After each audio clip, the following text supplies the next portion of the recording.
So today we're on our Western project, single-storey side extension, extending a lounge and creating an office space at the front of the job. So we're in about our third week now, just coming up towards the end of our third week. Programme time for the whole job is going to be 7 weeks maximum, looking to get it done in about 6 really. So this particular project stage is about 35k off the top of my head, but that includes everything. We supply all materials, all labour, and take it right up to a plastered finish, and including door fitting, skirting boards, joinery, all that type of stuff, windows, roof, a lot.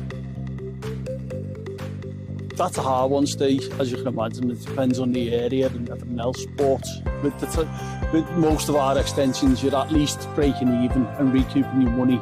It just depends what you want out of it. It's an improvement of lifestyle, or do you want to make money on it?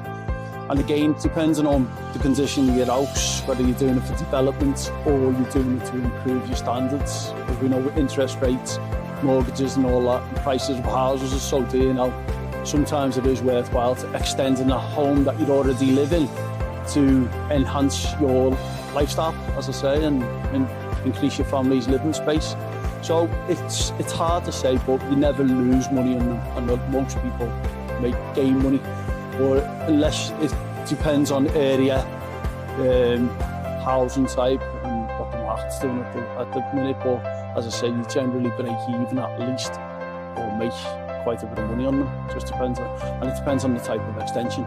It's, you know, what the purpose are. Big kitchen extension is going to put a good deal of money on your house. Loft conversions tend to do really well on them, but you know, most people don't get them to make money. It's to, as I say, improve their current family's living conditions, and they work really well when you do. Well, to be fair, I've been in the building game in a management role for over 20 plus years, but my family are all builders, so born and bred really, but actually working for myself 4 years or so now. Done multitudes of extensions in that time, from every type, wraparounds, loft conversions, side, double stories, you name it, we've done it, and we've covered every aspect of build. But my personal experiences come from a high-level construction project management background, working on multi-million-pound schemes, so the eye for detail and professionalism is second to none.